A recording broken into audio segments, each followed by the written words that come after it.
Assalamualaikum warahmatullahi wabarakatuh. Selamat pagi pemirsa. Senang sekali pada hari ini saya dapat menyapa pemirsa yang sedang menonton hari ini dengan acara dan podcast Telusur Banyu Dinas PU Sumber Daya Air Provinsi Jawa Timur.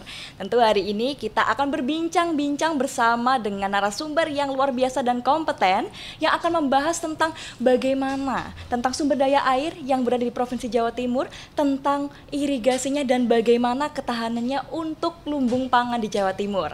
Dan hari ini saya tidak sendiri, saya sudah kedatangan tamu-tamu yang luar biasa. Saya akan kenalkan terlebih dahulu karena katanya tak kenal maka tak sayang, maka harus kenalan dulu ya. Di sini saya izin menyapa selamat pagi untuk Pak Edi Paripurna. Selamat pagi, Assalamualaikum warahmatullahi wabarakatuh. Selamat pagi Pak Edi. Pagi, ya. Sehat? Alhamdulillah. Alhamdulillah, baik. Untuk yang kedua, mari kita sapa yaitu Pak Muhammad Azari. Assalamualaikum Bapak. Waalaikumsalam warahmatullahi wabarakatuh. Sehat-sehat Mbak Stefani. Sehat, alhamdulillah. Kelihatannya sangat sehat ini ya Pak ya. Semangat. Semangat. Baik, saya beralih. Selamat pagi untuk Pak Kuswanto. Selamat pagi, Assalamualaikum warahmatullahi wabarakatuh Mbak Stefani, pemirsa Jawa Timur. Nah, langsung semangat ini pemirsanya disapa oleh Pak Kuswanto dengan senyuman lebar ya Pak ya. Iya, senyum terus. Alhamdulillah. Oke, kita beralih Pak Mas Duki. Selamat pagi Bapak. Selamat pagi, Assalamualaikum Mbak Stefani. Waalaikumsalam. Salam sehat untuk seluruh keluarga kita di Jawa Timur. Semoga sukses dan barokah dalam aktivitasnya. Amin, amin. Semoga barokah dan sukses untuk semuanya yang juga nonton ya Pak, begitu nggih. Baik, saya juga ingin menyapa Pak Samsul Arifin. Assalamualaikum. Waalaikumsalam Bapak. Mas. Oh Jangan Mas. Bapak. Ya. Mas Sam. Mas ya, masih muda nggih. Jiwa muda tetap Mas. Oh baik. Pak, maaf, Mas ya. Mas Samsul Arifin. Betul. Monggo, silakan disapa untuk pemirsa yang sedang menonton. Terima kasih. Salam sehat untuk keluarga Jawa Timur, wabil khusus keluarga yang ada di Surabaya. Baik. Nah, bapak-bapak yang hebat ini semua berasal dari Komisi D DPRD Provinsi Jawa Timur. Dan tentu bapak-bapak kita tidak sendiri, kita tidak ada berbincang dari dua arah, dari wakil rakyat dan juga dengan saya, tapi kita juga kedatangan satu tamu spesial lagi dari akademisi ITS, Profesor Iwan Fanani PhD. Selamat pagi Bapak. Pagi, Assalamualaikum warahmatullahi wabarakatuh. Salam sejahtera bagi kita semua. Waalaikumsalam. Mungkin boleh disapa dulu, mungkin dikasih kata motivasi dulu buat yang nonton ini Pak. Iya, pemirsa yang kami hormati, ya alhamdulillah kita bisa bersilaturahmi. Baik walaupun itu melalui siaran, tapi alhamdulillah dengan teknologi kita bisa bersilaturahmi.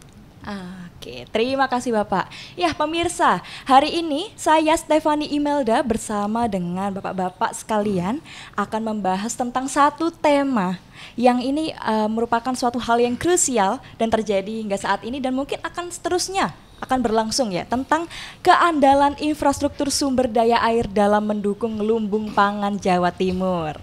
Bapak-bapak, kita akan mengetahui ya bahwa Jawa Timur ini menjadi provinsi yang memiliki sawah paling luas, begitu nggih. Jawa Timur ini memiliki total luas baku sawahnya mencapai 1.214.000 hektar Bapak, lebih ya. Dan sebagian besar diantaranya adalah sawah yang sudah difasilitasi irigasi.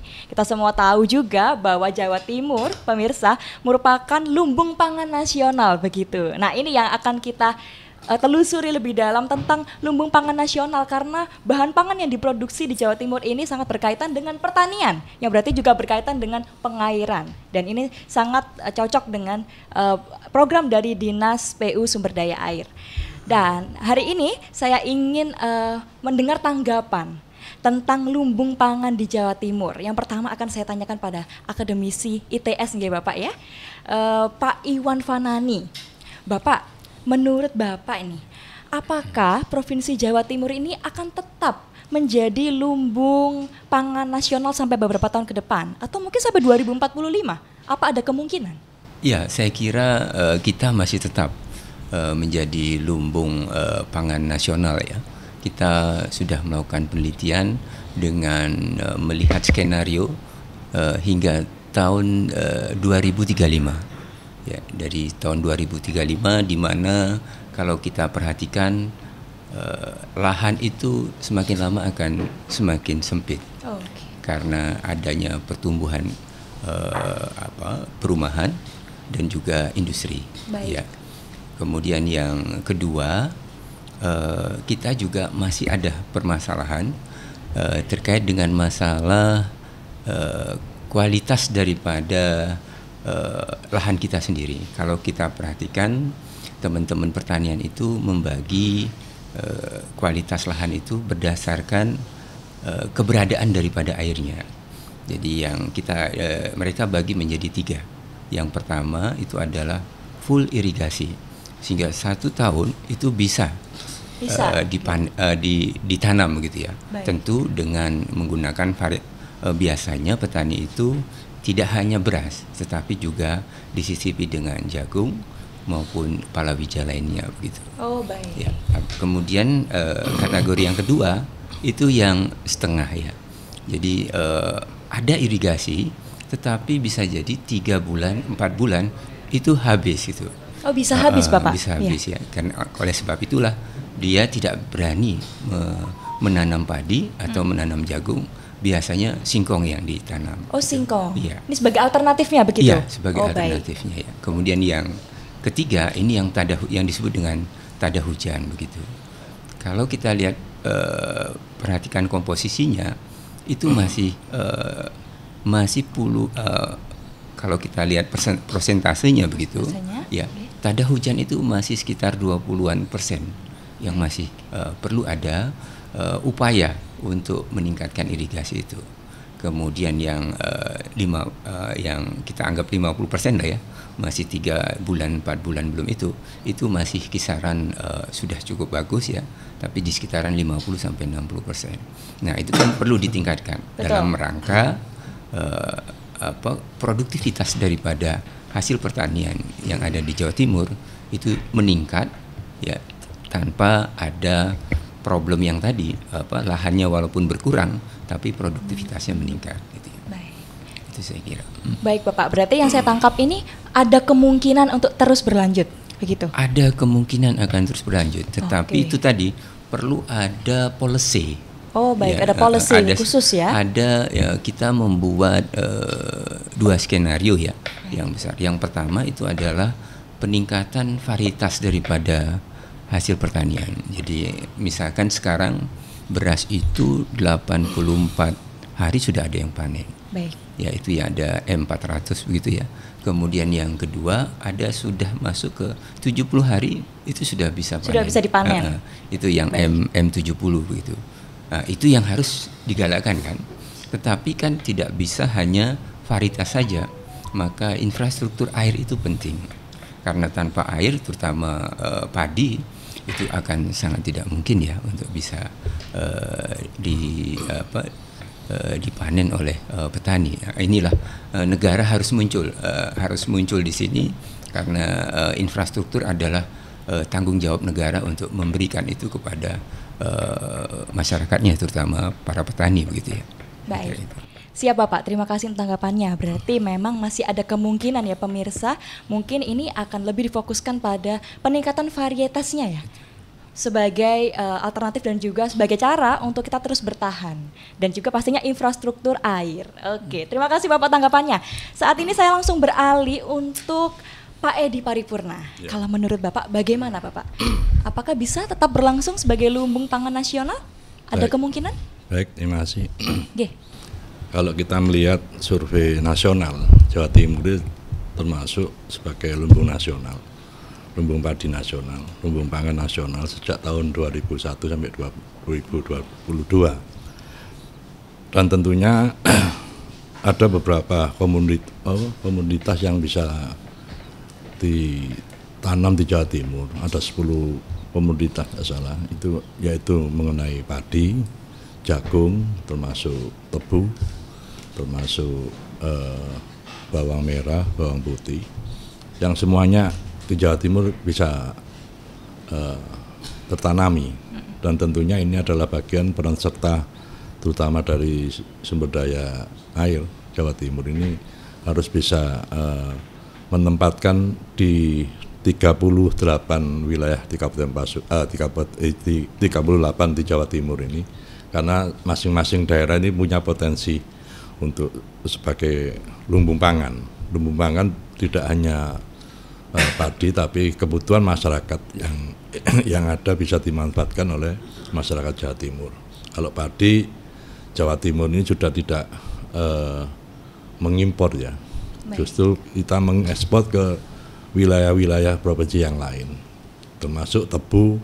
Kita ketahui di Jawa Timur ini perusahaan-perusahaan gula ini juga bisa memenuhi bahan pokoknya untuk diproduksi sebagai gula, termasuk bagaimana kopi. Kita punya wilayah yang sangat yang ada di Jawa Timur ini seperti daerah pegunungan ya, termasuk cengkeh. Ini juga dimanfaatkan oleh pengusaha-pengusaha rokok. Jadi kalau katakan Jawa Timur ini memang sangat potensi sekali. Kalau tadi disampaikan apakah sampai mampu 2035, sampai tahun emas pun bisa 2045. Ya? Ada kemungkinan. Ada kemungkinan sana. Baik. Karena bagaimanapun sumber daya alam atau sumber daya air di Jawa Timur sudah tertata. Tinggal bagaimana proses untuk penanganan wilayah-wilayah untuk kebutuhan airnya. Memang di Jawa Timur ini kalau kita bandingkan dengan provinsi-provinsi yang lain, ini semuanya ada. Jadi kekurangan air saya pikir tidak berpengaruh. Cuman infrastruktur yang harus dibenahi. Bagaimana nanti pembagian air di wilayah masing-masing sesuai dengan kebutuhan hidup masyarakatnya dalam arti pertaniannya. Bagaimana kebutuhan padi, kalau tadi disinggung oleh Prof, sekarang lahan pertanian sudah mulai berkurang. Sudah menipis begitu, nah, ini banyak yang jadi. Tentunya peran pemerintah harus segera untuk menangani, karena apa? Status tanah ini tergantung dari pemerintah dengan adanya RT/RH ya, ruang status tanah kering, tanah Jawa, tanah yang bisa untuk pemukiman ini harus betul-betul dihitung. Jangan sampai para petani ini karena banyak persoalan yang dihadapi, ya memang ini simalakama. Dalam arti pertanian ingin hidup, tapi kendalanya karena harga gabah murah, karena pupuk kurang. Ini juga berpengaruh. Kalau kita mau mempertahankan Jawa Timur sebagai lumbung nasional, ya tentunya semua instrumen yang dibawa harus tertata. Tentunya pemerintah harus hadir dalam hal ini, terutama pemerintah provinsi maupun pemerintah daerah yang ada di Jawa Timur. Baik, ya. Terima kasih Bapak tanggapannya. Nah pemirsa, Pak Edi Paripurna ini dari fraksi PDIP Dapil Pasuruan Probolinggo. Nah Bapak, kalau dari Pasuruan dan Probolinggo sendiri bagaimana Pak untuk pertaniannya mungkin? Untuk bisa dikasih gambaran. Pasuruan Probolinggo saya pikir nggak ada problem. Nggak ada problem. Nggak ada problem. Jadi di Pasuruan ini banyak pertanian padi. Kalau di Probolinggo pertanian bawang. Ini cukup bagus. Bawang, jadi ya? Dua wilayah ini semuanya bisa tertanami. Jadi tidak ada pengaruh. Kalau tadi sekarang masyarakat ini tidak musim padi, dia bisa menanam ubi-ubian seperti jagung atau seperti ketela pohon. Ini masih bisa dimanfaatkan. Kalau waktunya musim hujan baru menanam padi. Jadi tidak ada masalah untuk Pasuruan Probolinggo. Aman, tentram, sejahtera. Aman terkendali. Alhamdulillah. Baik, terima kasih Pak Edi. Baik pemirsa, kita akan mendengarkan satu tanggapan lagi perihal bagaimana kemungkinan Jawa Timur terus bertahan sebagai lumbung pangan. Saat ini saya akan mengarahkan pertanyaan kepada Bapak Muhammad Azhari dari Nasdem Dapil Madura. Monggo Bapak. Terima kasih Bu Stefani. Ini Mbak. Ini Pak Bagus Wangto mesem-mesem terus mulai tadi. Mesem-mesemnya ini kenapa ini Pak? Nggak tahu gue ada apa ini. Hari ini bahagia. Lagi bahagia. Dari tadi kayaknya lagi good mood nih Pak. Bahagia sekali. Terima kasih Bu Stefani. Silakan, ini Bapak. saya sampaikan ya. Jadi kalau tadi jika kita berbicara terkait dengan di Pulau Jawa, memang ada 3 jalur sungai lah, dari pusat, provinsi, atau kabupaten dan kota. Tapi saya ingin menyapa Dapil dulu. Jadi di Madura itu Pak ya, tidak ada Sawah. irigasi. Oh, tidak ada. Tidak ada irigasi. Oh, baik. Cuman di situ bukan berarti di Madura itu tidak butuh irigasi. Saya jelaskan begini di Madura. Jadi di Madura itu khususnya di 4 kabupaten, memang di situ ada tanam padi, Pak. Cuman masih tergantung kepada tanda hujan. Jadi hanya baru 1 kali. Toh seandainya itu bisa apakah bisa di musim 2 kali? Itu bisa, karena di Madura itu masih ada waduk, di Sampang ada waduk Nipa, terus lagi ada waduk di Desa Keramat. Jadi di situ yang kurang adalah infrastruktur irigasinya. Kita terus terang, transparan aja lah. Yang kurang infrastruktur dari irigasi, karena itu kaitannya dengan pusat. Sementara kalau misalnya provinsi, ada beberapa hal yang kita sudah bangun, jadi sudah alirannya ke provinsi itu sudah bagus. Yang misalnya provinsi loh, yang misalnya kabupaten pun sudah bagus. Tapi apa dampak dari misalnya pusat? Karena itu memang kurang penggerukan. Oh, kurang pengerukan. Kurang pengerukan. Jadi normalisasinya yang angin di situ. Maka kendala dari irigasi Madura itu di situ. Kendalanya? Di normalisasi itu. Lah, habis itu, Pak, setelah ditanam padi itu mengarah kepada tembakau. Nah, ini yang menarik itu tembakau. Tembakau lagi-lagi kalau sekarang ini cuaca ekstrim, ini juga kekurangan air. Sehingga kalau tembakau sekarang, Mbak, bisa tanamannya itu bisa 2. Jadi kalau padi hanya 1, terus tembakau sekarang 2 karena cuaca ekstrim seperti ini. Jadi saran saya selaku komisi itu, bagaimana kita struktur kerjasama terutama kepada pusat, provinsi lah kita yang langsung berbicara kepada SDA, terus kabupaten dan kota. Kalau khusus di Madura, Pak, ya, kabupaten, kota, dan provinsi itu sudah baik, tapi yang pusat ini perlu kita galakkan lagi untuk kita sampaikan agar irigasi yang jatuh kepada provinsi dan kabupaten itu bisa berjalan dengan sebagaimana mesti yang diharapkan oleh masyarakat. Kita aja dulu, Pak, ya. Berarti kendalanya memang dari pusat itu ya, Dari Pak, pusat, ya? dari pusat. Tapi kalau untuk hasil produksinya? Hasil produksinya kalau tahun-tahun sebelumnya itu bisa 2 kali. Bisa 2 kali? Kalau padi yang ada jalurnya irigasi. Tapi untuk 2 tahun terakhir hanya 1 kali. Hanya 1 kali? Hanya 1 kali, jadi airnya berkurang. Sesuai sikon berarti, Pak? Sesuai sikon seperti itu, ya. Terima kasih, Pak Azhari.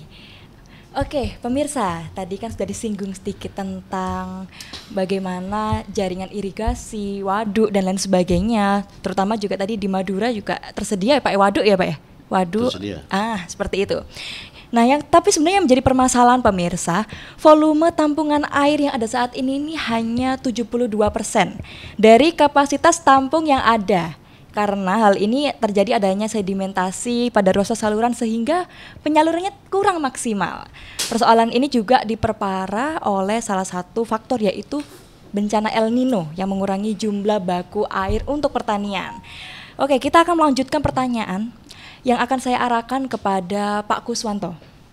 Pak Kuswanto, menurut Bapak ini bagaimana sih, Pak, tingkat keandalan infrastruktur dan fasilitas untuk sumber daya air di Jawa Timur guna mendukung lumbung pangan nasional? Baik, terima kasih Mbak Stefani. Berbicara masalah lumbung pangan, ya, kemudian kita sebagai wakil rakyat yang mempunyai konsentrasi juga secara khusus hari ini kita berbicara dengan Dinas Sumber Daya Air.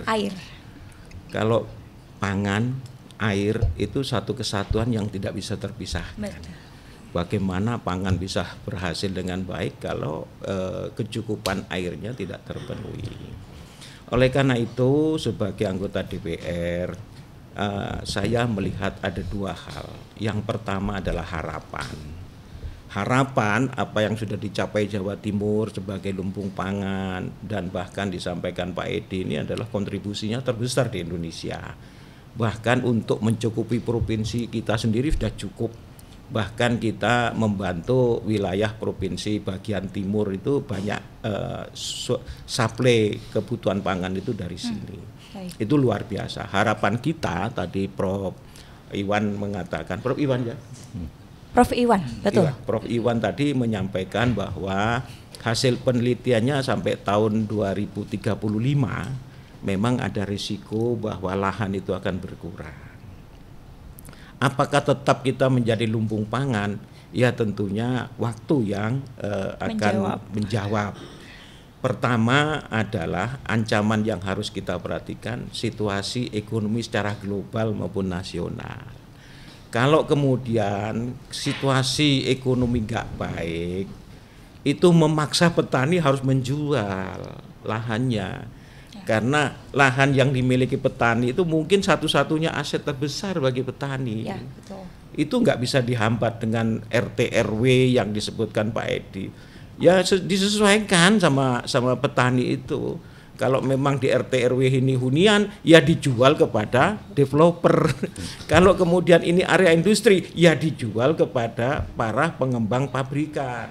Jadi ya kalau sudah kepepet, apalagi yang akan dijual punyanya itu. Daripada hutang harus itu yang akan dilakukan. Yang kedua itu faktor ekonomi. Faktor yang ketiga itu adalah support pemerintah. Petani itu mungkin saya nggak tahu ya Prof. Nah apakah Prof sudah ada penelitian? Kalau menurut pandangan kasar saya itu kira-kira nggak ada petani yang ingin anaknya jadi petani. Yang hebat atau memasukkan anaknya ke fakultas pertanian, karena pengetahuan saya fakultas pertanian itu tambah lama tambah menurun peminatnya. Dengan kata lain kan ironis wong iki negara agraris kok. Seakan-akan petani sudah tidak akan mewariskan kepada generasi berikutnya untuk bertani.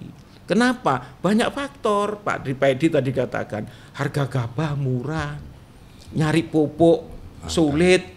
Katanya ada pupuk bersubsidi tapi nggak ada di pasaran.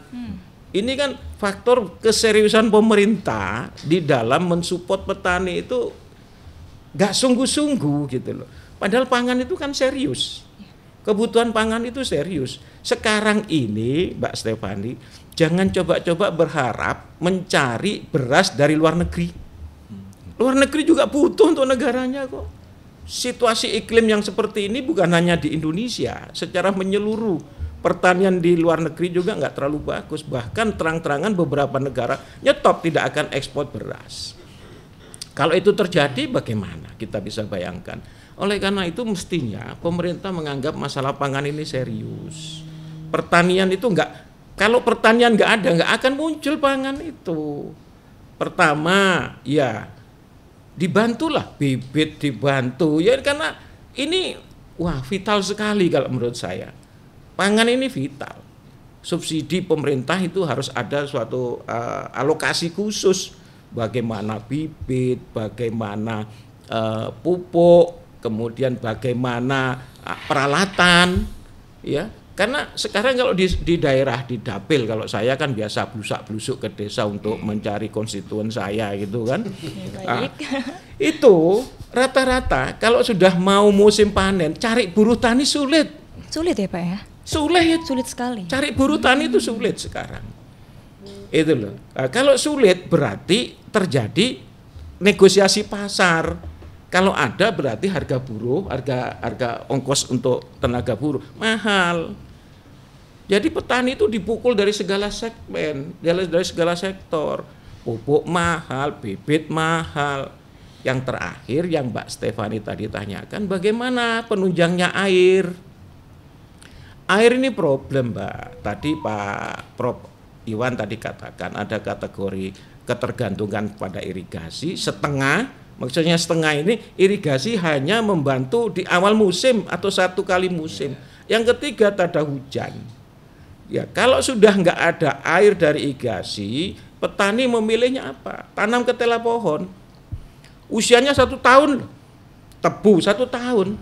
Sehingga dia nggak bisa produktif, hasilnya cuma nunggu ketela pohon yang harganya nggak seberapa, tebu yang biasanya sudah diborong oleh para pengepul-pengepul itu sejak tanam sudah dapat uang, berarti sudah selesai kontraknya. Iya toh. Pertanian seperti katakan tadi, habis padi, tanam jagung, tanam ini, sebagian besar sudah nggak bisa seperti itu karena pengairannya tidak mensupport, tidak menunjang. Nah, bicara pengairan itu harus dipahami. Ada 3 pihak yang terlibat untuk urusan pengairan. Yang pertama itu adalah urusan sungai besar. Kebetulan di Jawa Timur ada sungai besar yang dikelola oleh Balai Besar Wilayah Sungai, BBWS. Ada 2 karena sungainya 2. Yang satu Balai Besar Wilayah Sungai Brantas, kantornya itu di Malang. Yang satu Balai Besar Wilayah Bengawan Solo, kantornya di Solo. Jadi yang ngelola 2 ini. Bagaimana infrastruktur sungai, bagaimana alokasi penggunaan air. Nah, yang harus kita pahami bersama-sama dengan masyarakat Jawa Timur, karena ini Komisi D ini bekerja, bukan tidak bekerja. Bahkan menelusuri sampai sejauh itu. Bagaimana pemanfaatan air. Air yang ada di wilayah sungai besar ini tadi, itu dikelola oleh lembaga lain, namanya Jasa Tirta. Yang ngatur tuh Jasa Tirta. Sekarang tadi dikatakan, sekarang dapat air sudah tinggal 75%. 75% itu masih diatur lagi loh sama Jasa Tirta. Karena Jasa Tirta itu melayani 3. Industri, pabrik, air minum, dan tanah pertanian. Kalau untuk tanah pertanian bagi mereka free, nggak dapat apa-apa. Dari industri dia bisa dapat. Betul. Ya, kemudian dari apa tadi, satu industri, satunya air minum dia dapat. Nah, sehingga pembagian airnya untuk tanah pertanian ini lebih sedikit persentasenya. Bahkan Komisi D ini pernah minta, ayo dibagi, pakai jam sekian sampai jam sekian ini adalah untuk industri, jam sekian sampai jam sekian itu adalah untuk air minum. Sampai seperti itu, tapi jadwal itu juga dilanggar karena Jasa Tirta punya visi profit oriented juga. Debit air kurang, alokasinya kurang. Jadi ini masalahnya cukup pelik. Itu loh. Ya itu Mbak Stefani nggak usah agak heran ya, memang ini kondisinya. Kelihatannya Mbak Stefani heran. Ini kalau saya bongkar lebih banyak lagi ya. Karena kita bekerja, Komisi D ini sudah bekerja. Berarti langsung lihat ke lapangan bagaimana sudah ya Pak ya? langsung ke lapangan, lihat sungainya. Belum lagi hubungannya sungai dengan banjir, itu masih panjang. Jadi kalau misalnya podcast ini 1 hari 1 malam nggak selesai bicara masalah sungai. Karena masalahnya masih banyak. Cuman Pak Edi yang nggak siap. Oh gitu. Begitu. Oke, nanti kita sambung. Baik, matur nuwun Bapak. Oke, kita akan beralih ke Bapak Mas Duki. Bagaimana Bapak pendapat Bapak tentang hal ini? Ya, terima kasih Mbak Stefani. Jadi adanya lumbung pangan itu tadi setelah disampaikan oleh teman-teman terkait dengan adanya persawahan itu bisa makmur, bisa sesuai dengan harapan kita. Itu ada 2 hal, yaitu terkait dengan irigasi air dan terkait dengan pupuk. Saya tidak berbicara terkait pupuk karena kita sekarang konsentrasi ke sumber daya air. Ini ada salah satu beban kewajiban sumber daya air di dalam Undang-Undang 17 tahun 2019 itu 3 hal. Jadi diwajibkan untuk sumber daya air itu 1, konservasi air, 2, pengendalian air, terus yang ketiga menjaga kualitas air. Bicara masalah ini konservasi air, jadi SDA Provinsi Jawa Timur, saya sebagai wakil rakyat minta dan mohon dengan hormat untuk berkoordinasi dengan pihak pusat yang tadi disampaikan, yang mengelola Balai Besar Bengawan Solo, Balai Besar Bengawan Brantas, itu yang menjadi aliran sungai yang ada di Jawa Timur, dan ini sumbernya untuk bisa mengalir ke sawah-sawah, ini sumbernya di situ. Maka irigasi yang menjadi tanggung jawab Provinsi Jawa Timur ini harus bisa sejalan dengan pusat. Kita tahu sekarang karena musim kita tidak bisa diprediksi. Bulan November itu kan biasanya sudah bulan hujan. Ya. November, Desember. Ya, saya tahu bulan hujan itu Pak Asyari biasanya bulan November itu sering keramas, makanya bulan hujan. Ya, karena sekarang tidak bisa dikendalikan, Pak. November kita belum hujan, malah panas sekarang. Yang terjadi beberapa sungai kita milik provinsi tidak ada airnya. Ini merugikan pada petani kita. Maka irigasi ini yang menjadi kewajiban provinsi berkoordinasi dengan pihak pusat terkait dengan aliran sungai. Ini bisa dialirkan ke beberapa persawahan kita. Tadi sudah disampaikan oleh Pak Gus, memang ada dari pihak Jasa Tirta yang ngelola dari air itu yang dipasarai oleh teman-teman BWS Brantas ataupun BWS Bengawan Solo. Cuma jangan sampai air sungai ini tidak sampai mengaliri beberapa sungai irigasi milik Provinsi Jawa Timur. Tadi Pak Kuswanto sudah menyampaikan di beberapa daerah. Saya lihat di dapil kami Mbak ya, karena ketepatan saya ada di Jombang dan di Mojokerto. Baik. Saya lihat beberapa sungai di daerah Jombang, itu sungainya mohon maaf sudah kering, tidak ada airnya. Sampai ada keluhan beberapa kepala desa itu mau nutup irigasinya karena memang tidak pernah ada aliran air di situ. Ini yang salah siapa? Yang salah pemerintah yang mengelola air dalam hal ini.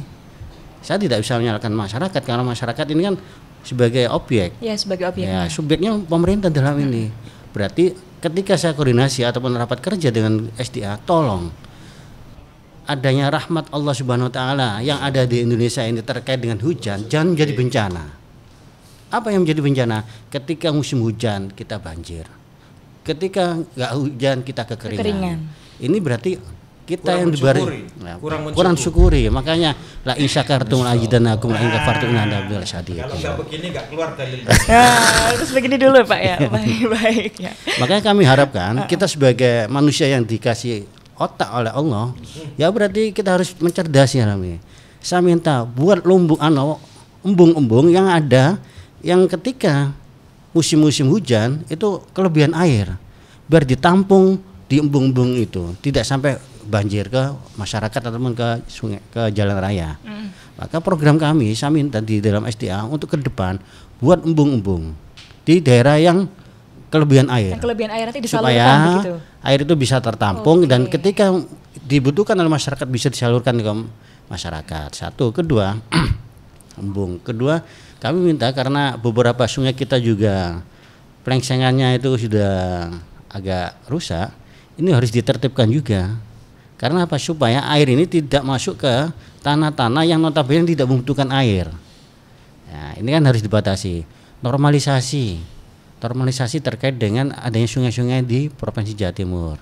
Memang kita ingin menertibkan juga supaya sungai-sungai milik Provinsi Jawa Timur ini juga tidak disalahgunakan oleh masyarakat.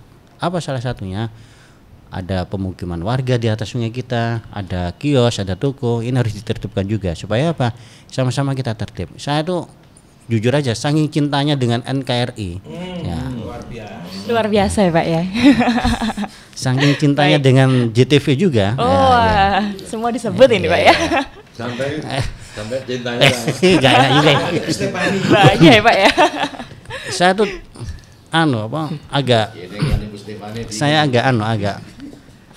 agak tersinggung juga ketika saya ada di Inggris, di Swiss. Sungai ini menjadi mata pencairannya masyarakat sebagai wisata, Pak. Sebagai wisata. Kalau di luar negeri ya. Di luar negeri. Betul. Nah, kita kan tidak bisa memfungsikan ini. Sampai ke Inggris ya. Tidak memfungsikan ini.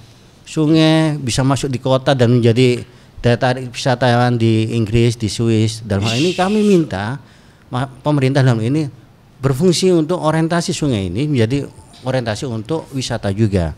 Dan ini bisa wisata kalau bisa dikendalikan adanya air ini. Itu Mbak yang kami butuhkan. Saya sebagai abdi masyarakat akan terus mengawal terkait dengan kemakmuran dari masyarakat Jawa Timur khususnya. Luar biasa. Untuk Jawa Timur yang lebih makmur ya Pak ya. Baik, terima kasih Bapak. Luar biasa ya untuk tanggapannya. Berarti tadi sudah diberikan beberapa solusi yang diusulkan oleh Bapak Mas Duki, begitu nggih? Mas Mbak. Oh iya. Mas Duki berarti ya. Mas Duki. Mas juga ada. Mas double Mas Duki. Kreatif. Yang pertama adanya pembuatan embung untuk menampung ya, nanti bisa disalurkan ketika dibutuhkan. Yang kedua, menggunakan sungai tidak hanya sebagai penampung ataupun sebagai sarana irigasi, bisa juga sebagai wisata. Nah, nanti konteksnya akan ke wisata juga, nanti kita bahas ya. Baik Bapak, kita akan beralih ke tanggapan dari Pak Samsul Arifin. Mas Sam. Oh iya, saya panggil Mas semua aja kalau gitu ya, biar awet muda. Khusus. Oh khusus. Satu aja Mbak. Oh satu aja. Mas Sam, Mbak. Karena Mas sudah- Sam. Diwolak-walik tetap Oh, Mas iya. Sam. Karena Surabaya tahunya Mas Sam. Oh nggih. Mas Samsul atau Mas Sam. Mas Sam toh. Mas Sam ya. Mas Sam. Baik pemirsa, Mas Sam ya. Kalau nanti salah nyoblos ya jangan salahkan orang yang dengar. Jangan salahkan saya ya Pak ya. Cari Mas Samnya nggak ada. Baik Mas Sam, bagaimana? Kalau tadi kan sudah diberikan beberapa ide dari Mas Duki. Kalau dari Mas Sam bagaimana Pak? Terima kasih Mbak Stefani. Sebetulnya bicara air itu adalah bicara pemeliharaan. Bicara pemeliharaan tentunya ada keterkaitan dengan lingkungan sekitar. Ada kaitan dengan pepohonan sebagai penyanggah kekuatan sumber air itu sendiri. Menjaga lingkungan dari berbagai macam upaya untuk hari ini agar orang berinovasi itu kadang-kadang tidak memperhatikan lingkungan sekitar kita. Ya, sering ditemui, Pak. Sering ditemukan di mana-mana. Saya tidak mau muluk-muluk mau ke Inggris, mau ke Swiss, mau kemana seperti Mas Duki. Itu kan berdasarkan pengalaman beliau, Kejauhan. Pak. Saya cukup pengalaman di Surabaya saja. Pengalaman biar ada untungnya. local pride ya, Pak ya? Ya. Ya, Mas ya, local pride. Ini Tadi banding sebagai- ya kayak Pak Mas Duki itu, Pak. Ini Namanya kalau tadi katanya Mbak Stefani sebagai local pride. Oh iya. Di Surabayaan. Surabayaan. Jadi di Surabaya ini kita punya tempat ya yang bergerak di sektor pertanian yang sementara ini jarang sekali dilihat. Oh Kecil iya. Surabaya. Kecil. Kecil tapi sebenarnya produktif. Produktif itu ada di Surabaya bagian barat. Surabaya bagian barat. Ya, hanya saja persoalan yang sama adalah bagaimana suplai air untuk tempat-tempat pertanian itu sangat minim sekali. Kita tahu bahwa air yang ada di Surabaya sementara ini adalah masih belum masuk kategori air bersih ya. Karena proses-proses untuk menjadi bersih di Surabaya itu sangat panjang sekali. Dan kalau tahu sumber awal untuk menjadi air yang bisa dipakai untuk sekedar bebersih, mandi dan lain sebagainya, ini kita tahu sangat tidak layak sekali. Sehingga ketika ada sumber air yang dialirkan dari Umbulan, Pasuruan yang mengaliri 5 kabupaten kota, itu sangat kita senang banget ya. Karena kualitasnya memang bagus banget. Saya datang ke tempat itu, di tempat itu saya langsung minum waktu itu. Dan ini sebagai salah satu pembuktian bahwa air itu bersih dan layak untuk langsung minum. Nah, persoalannya sekarang adalah bagaimana kita menjaga itu. Ya. Apakah Umbulan yang waktu itu 4.000 liter per detik itu mampu kita jaga dalam waktu beberapa lama? 4.000 liter per detik itu mengaliri Kabupaten Pasuruan, Kota Pasuruan, Kabupaten Sidoarjo, Kota Surabaya, dan Gresik, Kabupaten Gresik. 4.000 liter per detik. Sedangkan penggunaan air dari 5 kabupaten kota ini berapa dalam setiap detik, dalam setiap hari. Nah, ini yang menjadi salah satu pertimbangan. Nah, agar kita bisa menjaga 4.000 liter per detik ini di Umbulan Pasuruan ini, apa yang harus kita lakukan? Penebangan pohon apakah betul-betul bisa dikendalikan? Orang membangun rumah di sekitar sumber air itu apakah betul-betul sudah bisa diantisipasi oleh pemerintah dalam hal ini? Terus kemudian sumber-sumber penguat yang lain adanya sumber air itu di daerah atasnya kira-kira sudah bisa terjaga apa enggak? Itu sebenarnya saya kalau tidak berbicara pemerintah, berbicara dapil misalnya. Dapilnya Pak Edi Paripurna. Nah, ketika berbicara itu juga Mbak, apakah ini bisa dijaga secara bersama-sama? Karena kalau bicara air hari ini Pak Ashari tadi mencontohkan Madura misalnya, Madura tak ada hujan, ya kan? Itu saat ini. Kalau dulu sebetulnya Madura itu sangat luar biasa sekali untuk menciptakan sumber air yang ada di masing-masing daerah. Kalau hari ini di Madura itu banjir pada waktu-waktu tertentu, itu karena apa? Kalau tadi Pak Mas Duki itu solusinya adalah embung, tapi persoalan untuk menuju embung ini apa? Apa Bapak? Tadi sempat disampaikan soal misalnya normalisasi. Normalisasi. Ya, adanya saluran yang memang harus betul-betul dijaga. Apakah sungai kita ini dijaga? Kalau orang membuang sampah ke sungai hari ini, apakah sudah ada teguran dari pemerintah atau perhatian dari pemerintah? Nggak usah jauh-jauh ke Swiss. Nggak usah jauh-jauh ke Inggris, nggak usah jauh-jauh. Kalau kita bisa menjaga aliran sungai kita dengan baik dan bersih, kalah mereka nggak ada apa-apanya. Kalau terjadi. Kalau itu terjadi. Menuju kalaunya ini Bapak. Artinya apa? Kita lihat kalau di Surabaya itu misalnya ada Sungai Mas ya, Iya, Kali Mas. betul. Itu kalau dijaga, waduh luar biasa. Luar biasa. Silakan bisa kita saksikan semua. Iya, Jadi betul. kita nggak usah jauh-jauh ke Swiss, nggak usah. Kita bangga dengan Surabaya, kita bisa kayak gitu. Ya. Ya, semoga harapannya Surabaya. seperti itu juga ya. Sungai Sungai mana, itu? Bapak? Rola, Gunung Sari. Coba kanan kirinya seandainya dihias dengan baik, ada lelampuan yang bisa dinikmati dengan baik ketika malam hari. Tidak adanya sampah yang berkeliaran di kanan kiri. Wah, indahnya luar biasa, Pak. Tapi berarti Jadi bisa harus belajar ke Inggris sama Swiss, karena di Inggris sama Swiss nggak kotor gitu ya. Belajarnya itu sebenarnya bisa belajar pada diri kita sih. Kalau kita belajar pada diri kita, artinya kita mulai dari SDA ini agar menjaga dengan baik lingkungan kita dengan baik, membuang sampah dengan baik, bekerja sama dengan masyarakat dengan baik. Saya kira itu semua akan terjadi. Karena apa? Belajar di Inggris itu hanya seminggu, Pak Astu. Nggak sampai 1 bulan. Seminggu ya. Iya, hanya seminggu. Waktu Artinya itu sampean ngikutin nemani ya. kenapa? Nemani waktu Saya itu. nggak hanya ngikuti dari ininya aja. Dari story-nya. Dari story-nya. Sehingga apa? Kalau ilmu-ilmu yang didapat dalam seminggu itu diterapkan dalam keseharian kita, ada kerjasama antara daerah yang satu dengan yang lain. Contohlah Sidoarjo dengan Surabaya misalnya, ada kerjasama soal menjaga lingkungan dengan baik. Apa yang tidak bisa kita lakukan? Bisa kita lakukan. Persoalannya sekarang ini ada banjir dari Mojokerto dikirim ke Sidoarjo, Sidoarjo kirim ke Surabaya.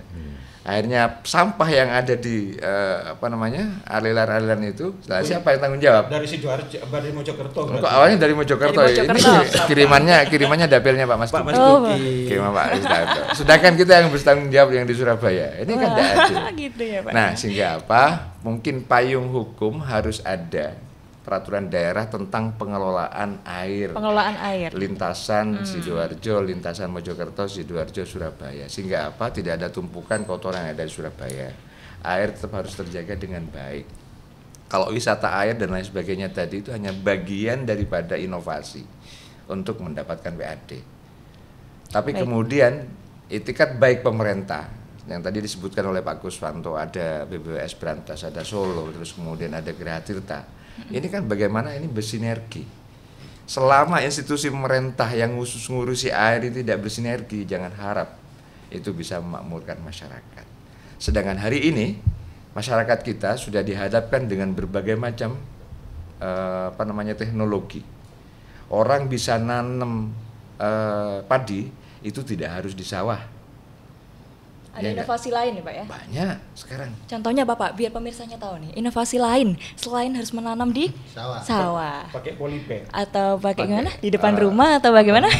Bio, Pakai apa Bapak? Kalau dari Pak? Bukan, itu loh Pak, apa namanya? Oh ya, Polybag, bukan. polybag? Bukan polybag, yang bukan, jadi pakaian itu loh Pak. kalau kita melihat dari Jepang begitu, itu padi-padi itu sudah ditanam di gedung-gedung ini begitu. Oh, di itu. gedung. Iya, gedung betul. Ada yang pakai pangalon itu apa namanya? Iya, hidroponik ya. Hidroponik. Hidroponik. Bisa Itu di Jawa. Pak, untuk padi pakai hidroponik Bisa. bisa luar Bisa. Iya, biasa. Nah, tapi itu. untuk jumlah yang kecil. Tidak Heeh. banyak. Paling Saya- nggak untuk makan sendiri gitu. Makan sendiri aja Artinya belum begini, kenyang kayaknya. Kita bisa lihat di Jawa Barat itu Oke. persoalan hidroponik yang ditanam dalam ruas tanah tanda hujan tapi ada sirkulasi air yang dipakai itu bisa untuk pertanian Pak. Kalau di Madura di tempatnya Pak Mas Duki ini kecil-kecil pertaniannya. Pak Sari Mas. Di Pasari tempatnya itu nggak bisa ditanami padi tapi ditanami garam. Begitu itu kan di Madura begitu. Nah, bagaimana inovasi hidroponik itu bisa seluas sawah garam lahan garam tadi itu. Baik. Kemudian bisa dilakukan hidroponik bisa apa enggak?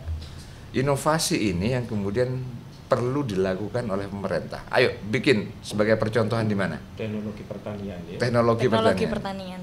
Bikin Inovasi teknologi. baru. Inovasinya di mana? Dengan menggabungkan antara kekuatan air, sumber air kita dengan kekuatan inovasi itu Inovasi sendiri. itu ya. Karena air sudah berkurang ini, terus berkurang. Apalagi mandinya Pak Mas Duki ini biasanya 5 ember itu sudah bisa jadi berapa? Ini kan jadi sesuatu Bapak yang Mas Duki ini kena terus ya Pak ya? Oh, iya, jadi kalau Nggak apa-apa Mbak, karena ini kan sama PKB. Oh makanya Boleh. iya betul karena tadi betul. Pak Stefani nggak nyebut saya kalau PKB ya. Oh iya iya. Iya itu. Dari Kenalkan PKB. dong. Iya iya. Nah, biar Dari lebih Dapil kenal tuh. Surabaya Iya. dari PKB gitu loh. Mas Mbak Stefani. Samsul Arifin dari PKB Dapil Surabaya. Dapil Surabaya. Makanya mengerti sekali tentang Surabaya, Nah, begitu. makanya Luar biasa. sebagai tadi apa? Bahasa sampean local pride. Local pride. Wah. Oke. Mantap. Terima kasih, Mbak. Terima kasih Mas Samsul Arifin ya untuk tanggapannya. Menarik ya pemirsa kalau tadi beliau mengatakan tentang adanya inovasi baru tentang teknologi yang saat ini dan juga tentang minimnya sumber air bersih begitu. Nah, saya ingin tanggapan dari Profesor Iwan. Bapak, menurut Bapak yang dikatakan oleh Mas Samsul tadi tentang hidroponik atau beberapa teknologi-teknologi baru, inovasi baru ini, apakah akan efektif dilakukan? Dan kira-kira akan apa ya? Bisa menjadi salah satu jalan keluar nggak untuk acara ini? Untuk permasalahan ini. Iya, teknologi diperlukan. Jadi salah satu melakukan intervensi supaya kebijakan kita atau food kita itu tahan begitu, itu adalah menggunakan teknologi. Ya. Kalau kita perhatikan, saya mungkin berbicara dari sisi yang agak makro begitu ya. Jadi kalau kita perhatikan kondisi sekarang itu sangat berbeda dengan kondisi di 5 tahun yang lalu. Jadi faktor eksternal itu sangat mempengaruhi negara kita. Ya. Jadi pertama itu adalah geopolitik. Terjadinya perang Rusia dan Ukraina itu menyebabkan food terganggu. Jadi laporan daripada FAO, peningkatan harga terutama gandum itu sangat tinggi. Ya, nah ini kedepannya geopolitik ini juga masih tetap ya tidak turun ya, tapi akan semakin memanas begitu.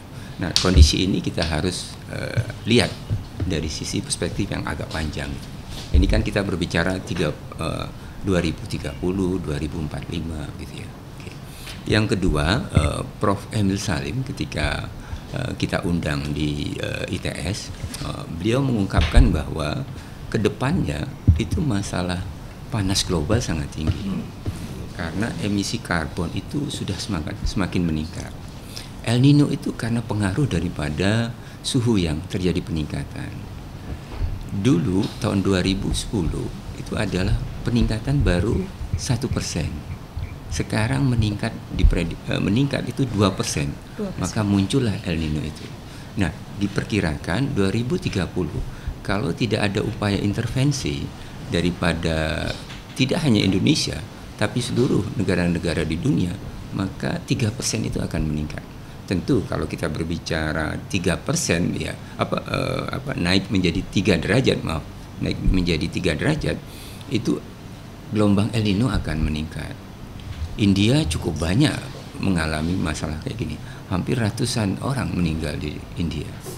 Ya, Cina juga mengalami hal yang sama. Ya, termasuk juga di Eropa dan lain sebagainya.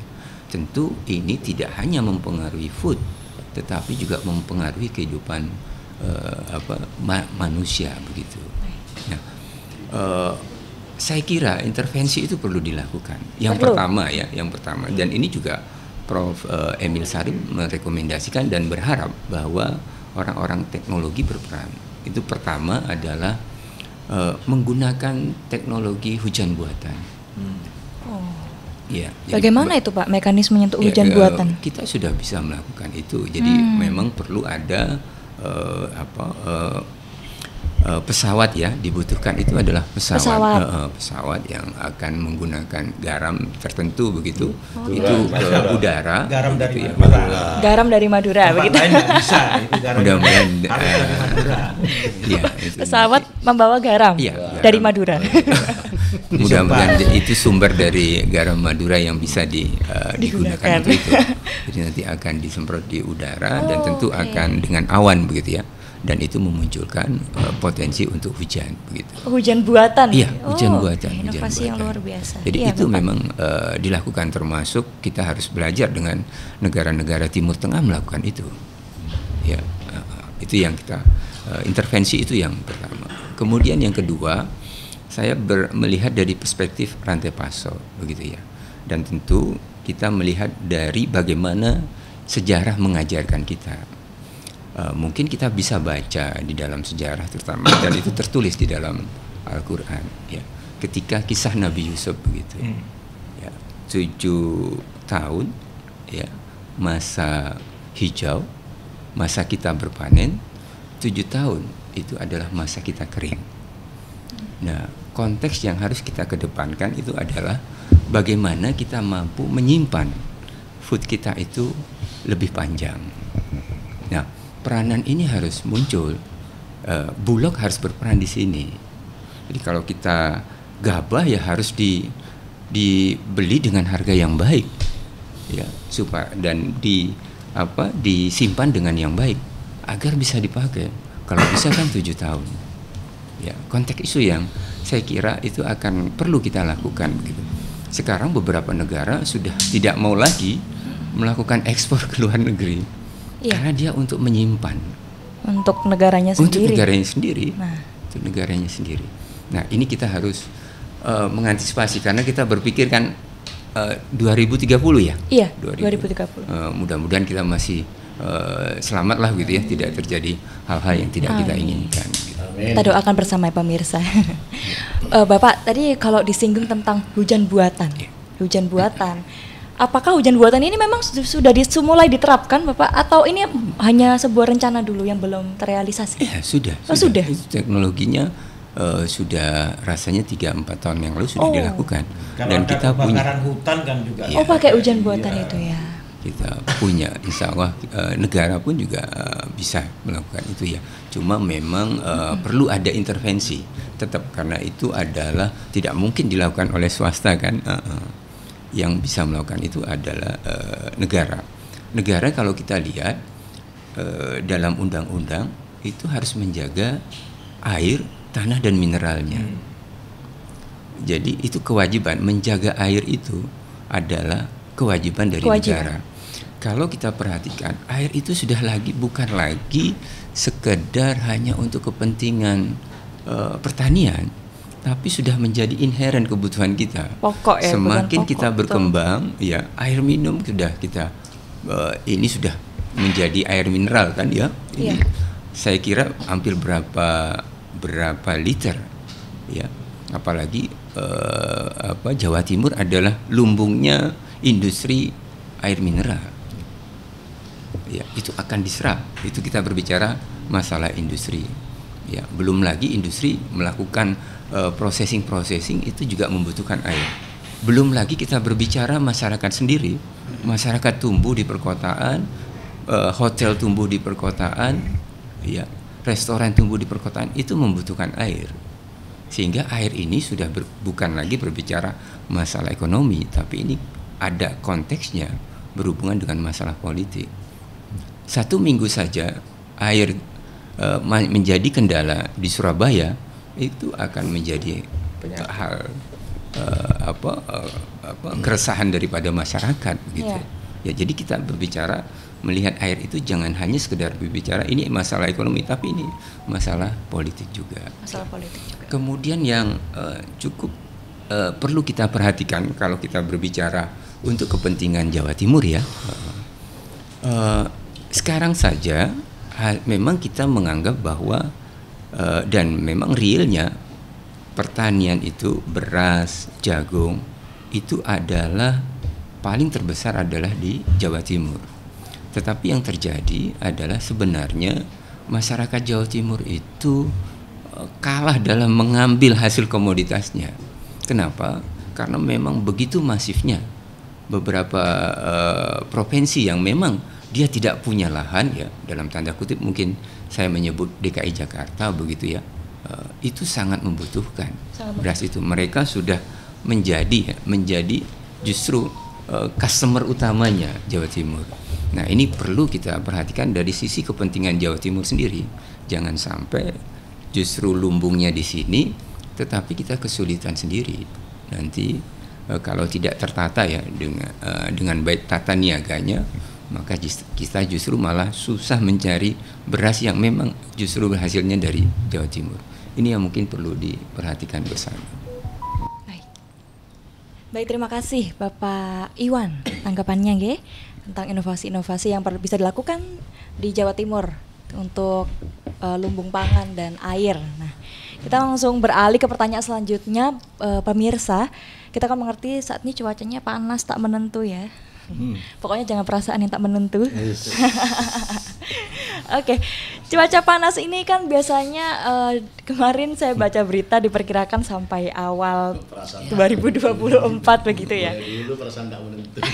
Masyarakat Surabaya sudah merindukan hujan. Ya, rindu tak menentu berarti ya. Madura tidak. Oh begitu. Panas terus. Oke, pertanyaan ini akan saya arahkan ke Pak Edi dulu, Bapak Edi.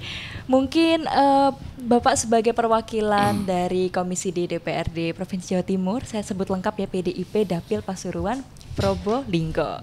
PKB nggak disebut. Nanti saya sebutkan satu persatu ya, biar saya tidak diprotes. Baik Bapak, mungkin bisa dijelaskan kepada pemirsa terlebih dahulu Bapak, adakah upaya mungkin upaya jangka pendek, jangka menengah maupun jangka panjang dalam rangka mitigasi kekeringan, karena saat ini kan sudah menjadi hal yang ini ya, bencana lah kekeringan ini di Jawa Timur terutama. Silakan Bapak. Baik, tentunya kita nggak perlu cemas ya terhadap air. Di Indonesia ini air itu tidak berkurang tapi juga tidak berlebihan. Pas. Kalau kita mau melihat perjalanan air ya, itu pertama pasti air akan ke laut. Baik. Gitu. Ada lagunya Ke itu. laut gitu. Lagunya gimana itu Pak Kusmanto? Awan Solo. Oh iya. Iya, air ke laut akhirnya membuat awan ke atas. Terjadilah gumpalan, mendung, hujan turun ke bumi. Bisa terserap di tanah. Tentunya nggak akan selesai kita bicara air ini. Peran serta pemerintah harus.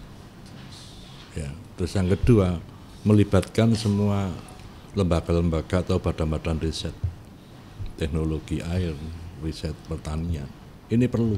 Nah, sampai hari ini memang di permukaan aja ini muncul, baik di tingkat pemerintah aja. Tapi kontribusi ke masyarakat belum ada. Nah, kalaupun itu dilakukan kepada negara sampai ke tingkat bawahnya, saya yakin kita nggak akan bingung terhadap air, karena katanya Gus Duki tadi ciptaannya Allah ini. Iya. Ya, bagaimana peran serta manusianya?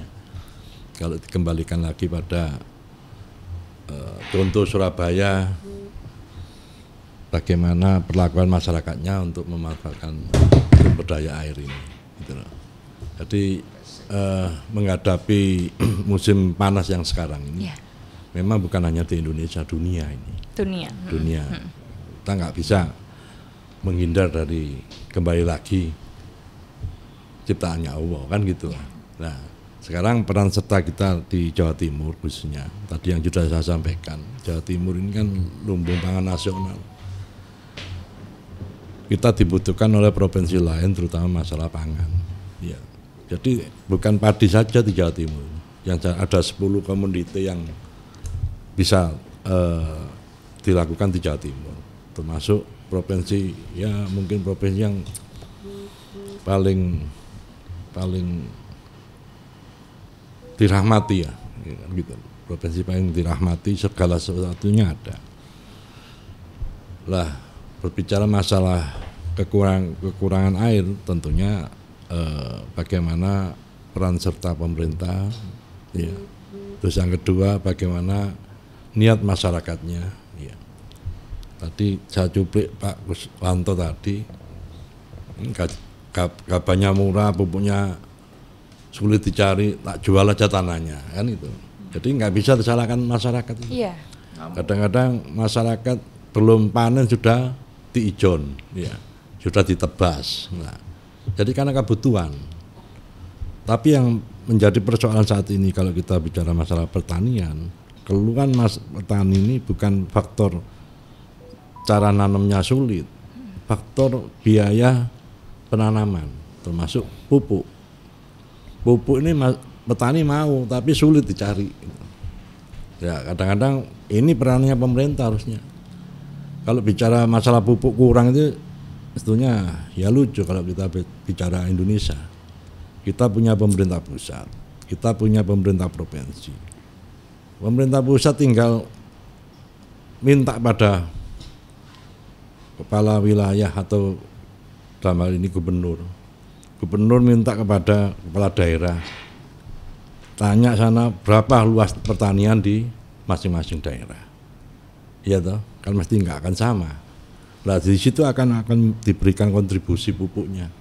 Nah ini kan lucu, kita ini negara agraris yang mana sejak zaman kemerdekaan sampai sekarang ini kita nggak kekurangan panen, tapi bagaimana menjeritnya petani ini ada apa gitu loh.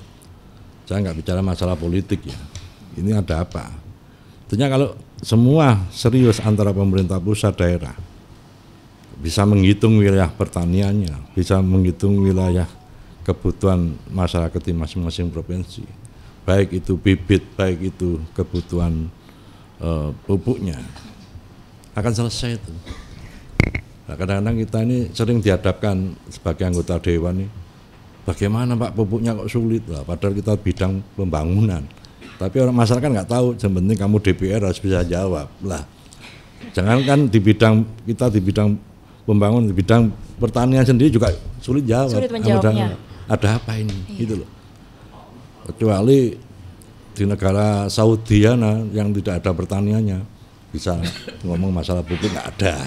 Kita negara agraris.